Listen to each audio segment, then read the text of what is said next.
This is the Community Builder Podcast, Episode 7. I'm your host, Travis King. Coming up on this episode, I sit down with Priya Parker. Priya is the founder of Thrive Labs, at which she helps activists, elected officials, corporate executives, educators, and philanthropists create transformative gatherings. Trained in the field of conflict resolution, Parker has worked on race relations on American college campuses and on peace processes in the Arab world, Southern Africa, and India. She studied organizational design at MIT, public policy at the Harvard Kennedy School, and political and social thought at the University of Virginia. She lives in Brooklyn, New York, and is the author of The Art of Gathering, How We Meet and Why It Matters. She can be found online at www.priyaparker.com and at Priya Parker on Twitter and Instagram. Let's get into the show.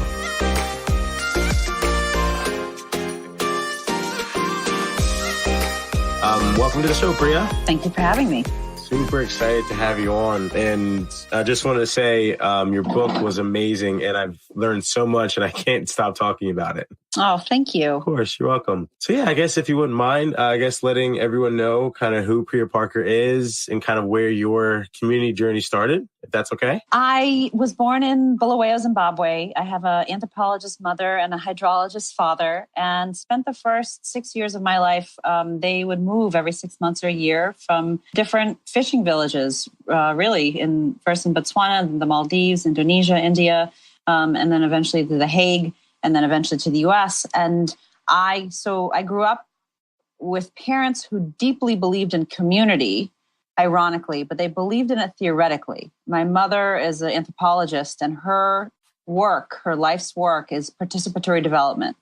So asking the question, when aid comes into a community, how do you actually use it in a way that the community decides, while also still leveraging the expertise of others?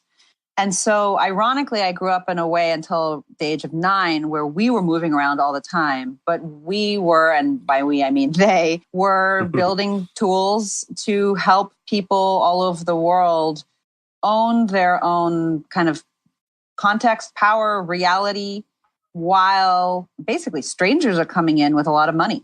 And so that was the context of my dinner conversations growing up. And then my parents divorced. They both remarried. By the age of 12, I was going back and forth. I'm an only child. I was going back and forth between both households. They both kind of remarried people closer to their ilk. So my mother's house was kind of Indian, British, atheist, Buddhist, kind of vegetarian, new agey, incense-filled, liberal, progressive. And my father's house was white, evangelical Christian, conservative, Republican, meat-eating, church-going family. And I belonged to both. And so my entire life in some ways is a exercise in trying to figure out who and where do I want to belong, and what do I want to belong to, and what do I want to create that doesn't yet exist. Interesting. Wow, that actually drives me right into our first question about talking to chapter 4 of your book about creating a temporary alternative world. Being someone that has been in so many different worlds, traveling from country to country, even going back and forth between your parents' house, how did you adjust? Like, did you just learn to become a chameleon? Or did you change or find yourself not knowing who you were? I guess, could you talk a little bit about that? My husband often jokes that when I am with my father's family and somebody sneezes, I say, God bless you. And when I am with my mother's house and somebody sneezes, I say, bless you. I take the God out. And I never even knew I did this. And so I think there's part, and if your listeners, I think many people who are attracted to community building are often attracted to it either because they come from multiple worlds or because they didn't belong to somewhere. We tend to seek out the things that we need ourselves. And I was like that. I at some level, I was a chameleon, sometimes consciously, sometimes not consciously. And growing up, I was curious and interested in how do you create temporary alternative worlds, temporary worlds where people can connect with part of their identity, but not have that one part of their identity substitute in for the whole, for the entire, that we are each and all complicated people full of paradoxes. and that it's okay to be that. And I think that the most interesting gatherings and the most interesting communities are the ones that allow for both a strong I and also a strong we. Interesting. I'd love to dive a little bit deeper into the communities that allow for a strong I and a strong we. Like, would you mind giving some examples of those types of communities that you've seen or, been a part of yourself? I mean, one example that came up at Meetup when I facilitated a gathering there with you there. And, one of the rules I always say is you can share the experience and the story, but not attribute it to a person. So I'm following that rule here. Was an example that one of your colleagues shared was that when she was in college, she was part of a group called the College Feminists. At the time when it started, it was Republicans and Democrats. And at some point, there was somebody in the group that said, you can't be a feminist and a Republican. It's a paradox. And what I would say in that context, whether you agree with it or not, there was an assumption of what the strong we was, which is feminist.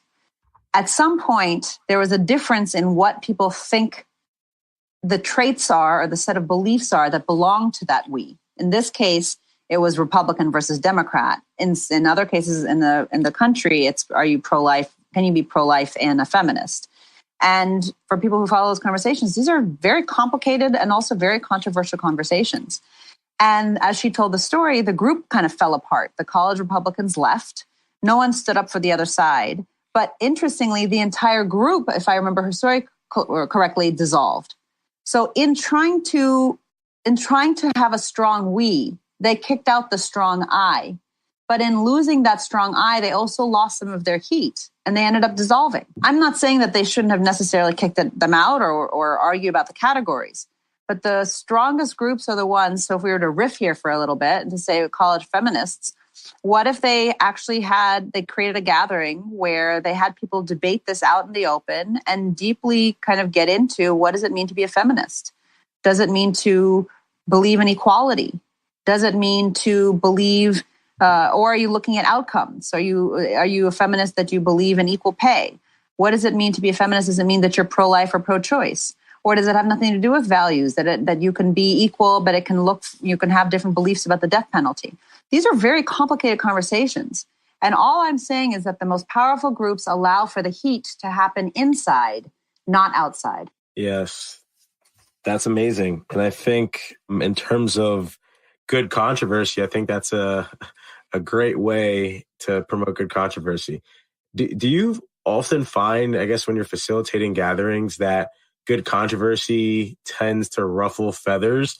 And as a follow-up question, if it does ruffle feathers, how do you handle or facilitate those emotions and feelings? One of the people I interviewed for the book, so the book is called The Art of Gathering, How We Meet and Why It Matters. And I went on a journey where I interviewed 100 gatherers, my language, not theirs, and asked them what creates transformative gatherings. So I spoke with the dominatrix, I spoke with the choreographer, Cirque du Soleil, I spoke with a rabbi, I spoke with the photographer, a lot of teachers. And one of the people I met is a woman named Ida Benedito. She's an experienced designer. She calls herself a transgression consultant. She creates kind of provocative experiences that help people face things that they typically avoid. And she's lent me a set of questions she asked before designing every experience. And getting to your question, I think if you ask these 4 questions, you begin to see if you can bring in safe heat. So not all heat is equal and not all heat is good in the right amount. But what she asks is this. Number 1, what is this group avoiding? Number 2, what is the gift in facing it? Number 3, what is the risk in facing it? And number 4, is the gift worth the risk? If you ask those questions and you come out at the end by saying yes, then you begin to create a gathering where, it's sort of a complicated process, but a lot of the stuff is okay when you get people's consent ahead of time that that we want to do this. So there's a difference between a kind of, Thanksgiving going badly because Uncle so-and-so, makes a racist comment versus a group consciously coming together and exploring something that they kind of need to talk about, but are afraid that it will go badly. And those are 2 very different ways of gathering. And what I'm saying for the community builder is not only to have the skills in the room when something flares up, but actually, what does it mean to harness consciously safe heat that if you can hold for long enough can begin to transform your community? Wow. I think that's extremely powerful. And honestly, I feel like some people who might be great community builders still can be hesitant to even hold or even look at this heat, right? I feel like it's not an easy torch to hold per se. It's not an easy torch to hold. And I think part of, one of the dangers, I think, of community building, the assumptions behind community building is that we assume the community building means that you lose the self, you lose the I, you lose the individualistic elements, that we become a we. And the strongest gatherings, again, have both a strong I and a strong we. And part of the kind of in every kind of gathering, there's a major key and a minor key.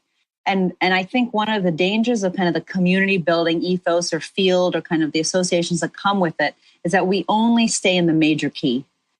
And part of powerful gatherings is you allow space in for the minor. And the minor can be dissenting voices. The minor can be paradoxical identities. The minor can be the parts of yourselves you don't want to look at.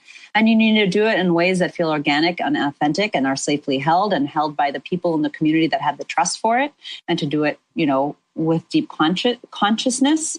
But when we only stay in the major key, it becomes a little bit rah-rah, rather than actually building community around deep purpose. One of the principles of the book is that the purpose of every gathering should be disputable. People should disagree with it. If someone doesn't agree with the purpose of your gathering, you're actually doing something. I give an example often of, a grandmother who invited all of her adult grandchildren to her birthday party, but specifically said no spouses, no children.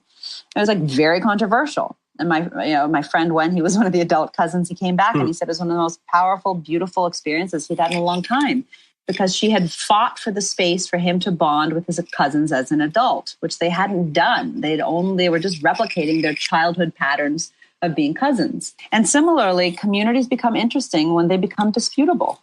Yeah, I feel like that's often a common thread for, growth and breakthroughs. It's that intersection between two people's extreme truths that actually cause this, disagreement or this explosive conversation to happen. Yeah, absolutely. Great. And actually, in terms of kind of my next question, it's going back to chapter 6 about keeping your best self out of your gatherings. Mm-hmm. And I often find that it takes a little bit of chipping, if you will, to kind of get to that second, third, fourth, fifth level when you're having, these strong conversations.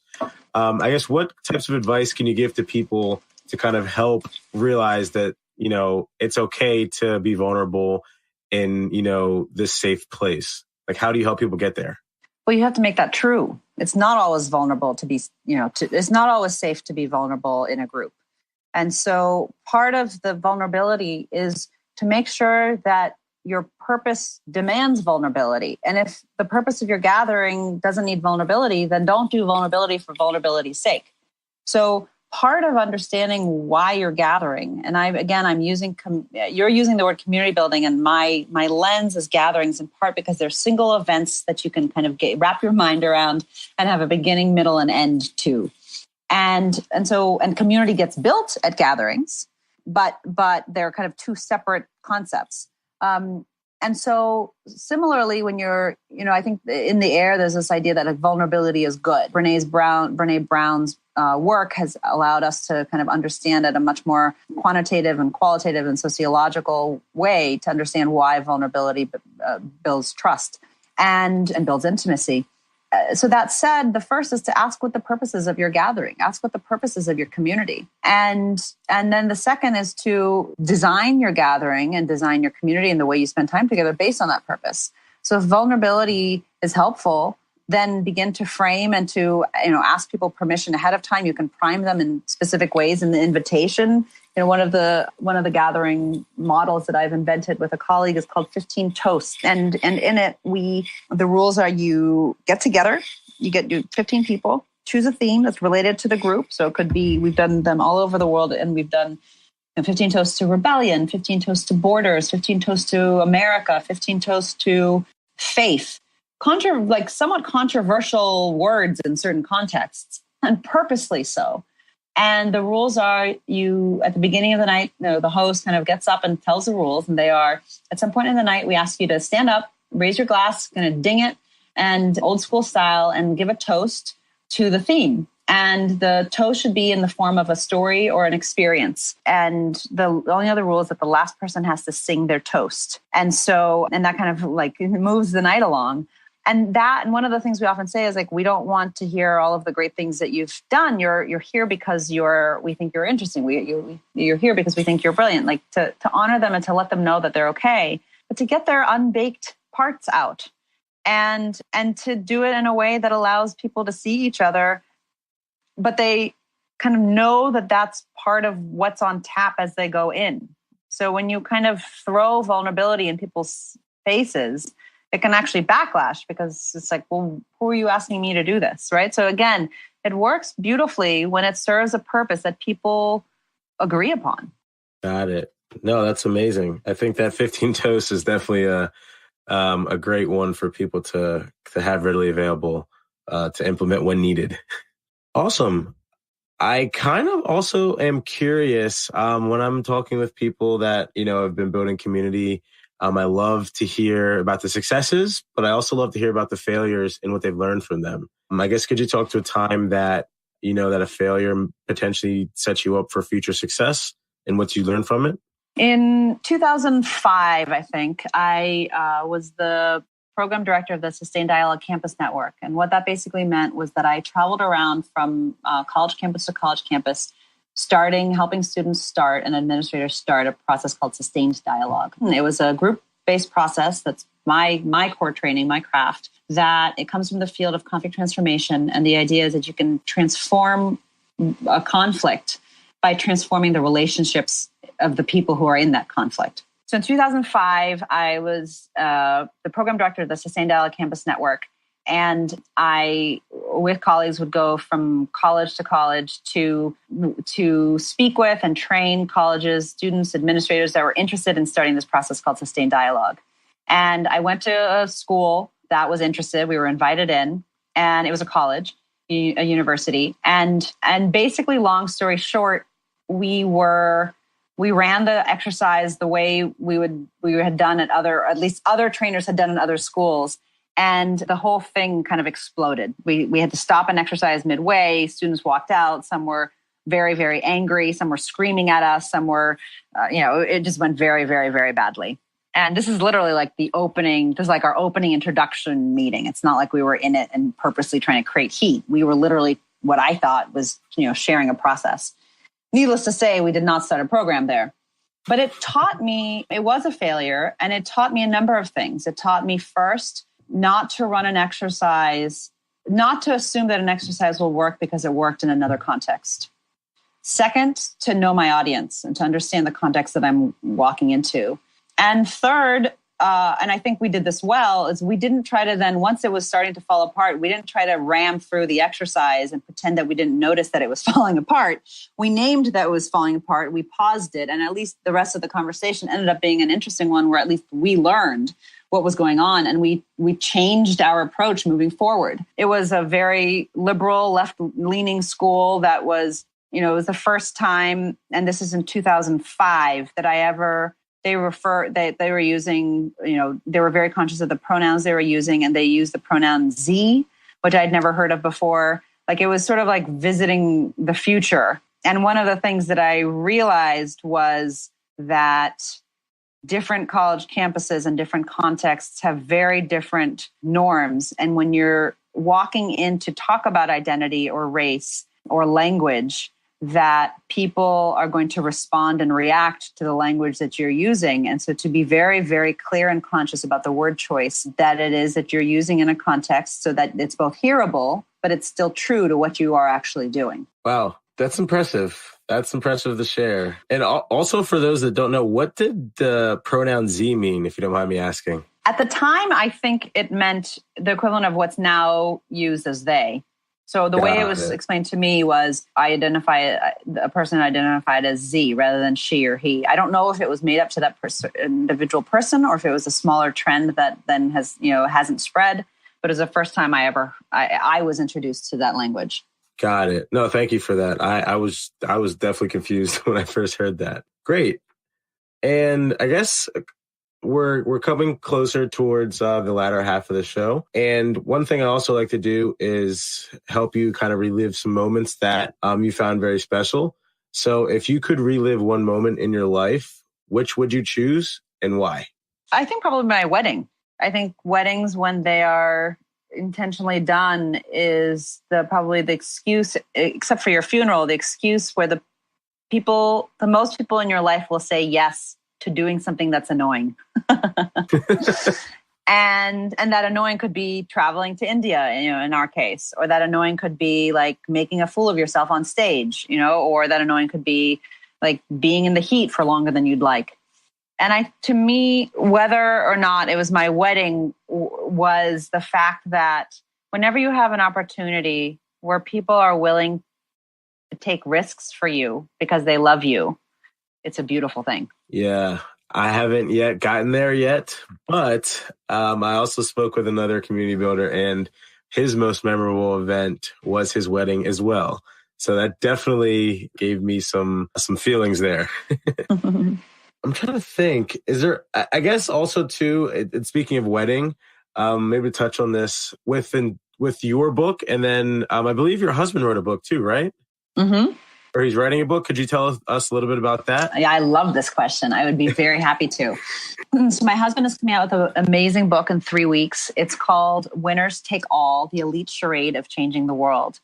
His name is Anand Girdhar. He's a writer and a journalist. This is his third book. And Anand basically spent the last 3 years exploring the myths and the stories that people in power and elites have kind of told ourselves about how change happens. And his basic argument is that the idea of world changing or world saving has been co-opted. And what used to be structural change and looking and arguing for justice or a society that changes is now focused on broadly market-friendly solutions. And that has been replaced broadly by generosity, by philanthropy, that you can kind of give. You can give away, the money that you've made as long as you're not structurally changing society. But the thing about the book that's amazing is that it's nonfiction and it's completely interview and scene based. So I kind of like to joke, it's sort of gossip meets political theory, and it's going to be extremely controversial. It's a very powerfully argued book, and it's a lot of fun. And actually, for your listeners, if anyone is interested, we are inviting people to host conversations all over the country with their peers behind closed doors to read this book, Winners Take All, and to look at kind of the role to engage with it, not as a book club to kind of analyze the text, but as a common text to say, where those of us who are interested in making change, where and what assumptions and agreements have we implicitly or explicitly been a part of that actually keeps a lot of the structures that we benefit from in place? Wow. I'm excited. I want to read that right now. It should be. It's an amazing book. You can pre-order it on Amazon. It's called Winners Take All, The Elite Charade of Changing the World. And it is transformative. It's completely changed the way I think about and see the world, but particularly, I think our generation of people, I think particularly between kind of 25 and 50 or 30 and 50, are at this moment where we started off our careers by wanting to change the world, wanting to build community like your listeners, wanting to kind of be part of change that happens. And we're now getting more and more in positions where we're part of institutions that are saying they're doing that. But actually, if you look at the way that most companies and foundations and philanthropists invest, they do it in a way that preserves their privilege and power. And I think that the young people today have an opportunity to read this book and have a common text and language to begin to see the part that we're implicit or complicit or explicit and begin to make collective decisions about what does it actually mean to really change the world in a time where inequality is actually increasing in the U.S. That's powerful. And I'm going to sneak one last quick question in. Sure. Because definitely being a younger listener and trying to figure out what I can do in our community to kind of help, answer and solve these problems. What are some things or some tips that you'd give young people that are either too scared to join a community or don't have enough knowledge or experience to start their own? Join a meetup. And I really mean that. I know you work at Meetup, but I think Meetup is this lovely way, low risk way that is like low risk, high reward. go online and find either to start one, and you all know this better than I. Start one, make it specific, make it disputable. In my opening chapter of The Art of Gathering, I interviewed Scott Heiferman, and one of the things he told me is that you found that the groups that tend to be stickiest and last over time, the names have the most adjectives in front of them. So, for example, like hikers versus LGBT hikers versus LGBT hikers with dogs. The LGBT hikers with dogs tend to be stickier communities because those are three distinct identities that are kind of put together, and you've found your people, quote unquote. And it's not that you have to find your people from an identity perspective, but to have a community where it's specific enough to be seen. And whether you want to do that as a host or a guest, to start there. I mean, one of the things I'll say, maybe we can end on this, is I call this book The Art of Gathering, not The Art of Hosting. And that's because I think guests have incredible untapped power to shift a gathering, to shift a community. Even when, especially when the host kind of doesn't know what they're doing. And a lot of times hosts don't know what they're doing. I mean, they know to gather the people, but most of the wisdom that we have tells us to focus on the food and the drink. Everything, the chemistry will take care of itself. Guests, and most of us, I know I am, we are guests much more often than we're hosts. And so as you read this book, as you think about, community, to just don't worry so much about taking the risk of hosting, though do that as well, but take the risk of guesting. What does it mean to be a powerful, transformative, conscious guest that has an eye to the group? I guess, is there anything, like, where can they find you or connect with you or pick anything up that you're working on? Yep, thank you. You can sign up for my newsletter on parker.com. I'm active on Instagram. Take a risk and tell me about it. You can hashtag it at The Art of Gathering. And to join the conversation. I love hearing about how people have taken the book. You can order the book on Amazon or at your local independent bookstore. And I love having people read the book and then take a risk and then tell me about it. I mean, it makes my day. Awesome. Well, I'll make sure I'll include links out to all of those things in the show notes. And then, this has been, again, amazing. Well, thank you so much, Priya. This has been a very amazing conversation. I've learned so much, and I know that all of our listeners are going to definitely have a lot to learn and definitely talk about. Thanks for listening to the Community Builder Podcast with Travis King. If you like the show and want to know more, check out communitybuildershow.com or leave us a review on iTunes. Join us next week when we sit down with David Spinks.